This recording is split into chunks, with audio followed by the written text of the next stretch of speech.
Our final leader for tonight is Barbara Langer Thukral. Barbara lives in Highland Park with her husband and their 3 boys. She is fiercely loyal to Gillette Children's Hospital as well as school volunteerism. She seeks the elusive idea of sanity through writing, running and yoga, as well as coffee breaks with girlfriends and wine with her sisters. Please welcome Barbara.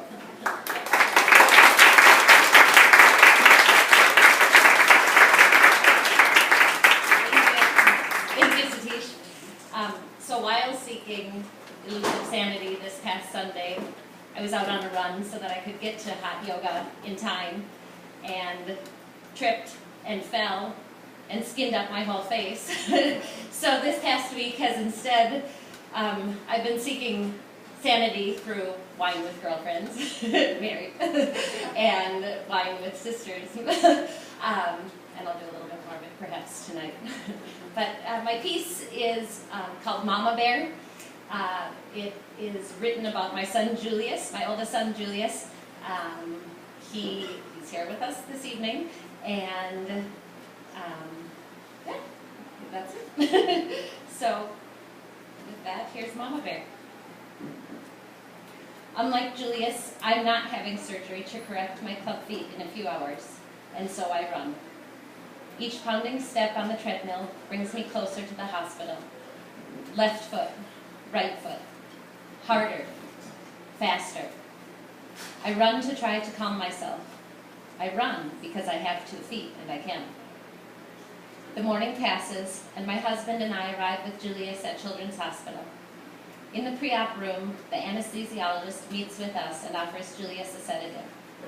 I take this opportunity to swallow the sedative my doctor prescribed for me, and both of us breathe a bit more easily. There are a few smiles, laughs, a couple of photos, and then it is time. I put on my gown, hairnet, booties, gloves, and mask, and become a walking vision of blue cotton candy.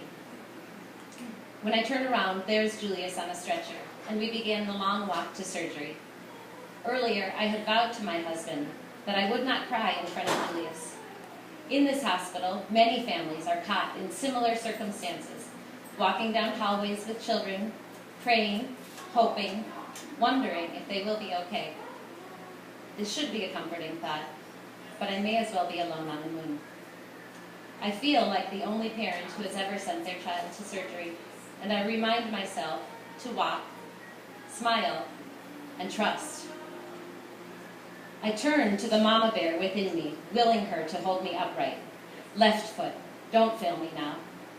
Right foot, keep pressing on. Down a brightly lit, sterile hallway, through a set of locked doors, turn, down another hallway. Thoroughly disoriented, we arrive. There I see bright lights, machines, another bed, more people than I had anticipated. Quickly, 2 attendants slide Julius off the stretcher onto the tall bed. We are going to put this mask on your face, Julius. It will make you look like an airplane pilot. I need you to breathe very deeply when the mask is on your face, and this will help you go to sleep. Can you do that? Says the anesthesiologist. Julius nods. They put the mask on his face. I look into those beautiful chocolate brown eyes and smile. The brave look of my nervous little boy makes my heart throb with pain. He smiles, though the tears in his eyes betray him. I love you with all my heart, Julius. I am so proud of you. Daddy and I will be waiting just next door when you are all done. We will see you so soon. He gives me a goofy, peaceful smile. The drugs are kicking in. Dazed eyes begin to weigh down, dreamily, coaxed into a deep sleep, the way they did when as a nursing baby, he used to fall asleep in my arms 8 years earlier. I love you too, Mama. For a moment, he seems to settle in, but then begins thrashing. He fights the sleep. Turning his head from side to side, he pushes the nurses away, pulling the mask off his face, so agitated they aren't able to control him. Fear is flashing from his eyes. I hold his hands tightly and get down close to his ear. What do I say to my baby who's about to set out into the unknown? How do I help settle him when I need to be settled myself. My chest begins the vibrations of a hum. I start softly, but my lips and voice take over. The music comes naturally off my tongue. And there, in an operating room full of people, I sing. Tooraloo-raloo-ra, tooraloo-ra-lai, tooraloo-raloo-ra. Hush, now don't you cry. Tooraloo-raloo-ra, tooraloo-ra-lai, tooraloo-ra-loo-ra. That's an Irish lullaby. Silence. Sleep has won this battle. The nurses and doctors look at me and nod. Time to go. Time to leave my child in the hands of strangers, trusting that they will do their job well, that not even for a moment will they take their eyes off his monitors.